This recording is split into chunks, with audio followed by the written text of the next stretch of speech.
গর্ভবতী মায়েদের কয়েকটি ফল এড়িয়ে চলা উচিত। এগুলোর মধ্যে অন্যতম হলো আনারস। কারণ আনারসে রয়েছে উচ্চমানের ব্রোমোলিন, যা জরায়ুকে নমনীয় করে, ফলে যথাসময়ের আগেই প্রসব যন্ত্রণা দেখা দিতে পারে কিংবা মিসক্যারেজ হতে পারে। বিশেষত এসব সমস্যা এড়াতে গর্ভধারণের প্রথম 3 মাস আনারস খাওয়া যাবে না। এরপর খাওয়া আপনার জন্য কতটা নিরাপদ তা বিশেষজ্ঞদের কাছ থেকে নিশ্চিত হয়ে নিন। পেঁপে। গর্ভকালে কাঁচা পেঁপে খাওয়া থেকে বিরত থাকুন। কাঁচা বা অর্ধপাকা পেঁপেতে রয়েছে ল্যাটেক্স নামক এক উপাদান, যা ঘনীভূত হয়ে জরায়ুকে সংকোচন করে। এ সময় পেঁপের খোসা বা বীজও খাওয়া ঠিক নয়। কিন্তু গর্ভকালে পাকা পেঁপে খাওয়া নিরাপদ।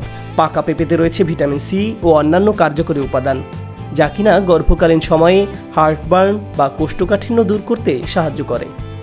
আঙুর। গর্ভকালে আঙুর খাওয়া যাবে কি যাবে না এ নিয়ে প্রচুর মতভেদ রয়েছে। আঙুর খেতে নিষেধ করা হয় কারণ পোকামাকড়ের আক্রমণ রোধে আঙুর গাছে প্রচুর পরিমাণ পেস্টিসাইড স্প্রে করা হয়। আরও একটি কারণ হচ্ছে আঙুরে থাকে প্রচুর পরিমাণে রিসভেরাট্রল, যা সন্তানসম্ভবা মায়ের শরীরে বিষক্রিয়া ঘটাতে পারে।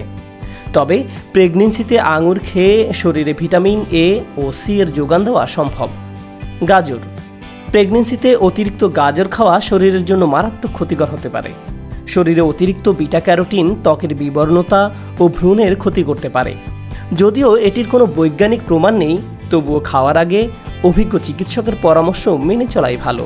শুধু এসব ফল নয়, গর্ভকালে কোন কোন খাবার কতটা খাওয়া নিরাপদ তা শুরু থেকেই ডাক্তারের কাছ থেকে জেনে নেওয়া আবশ্যক।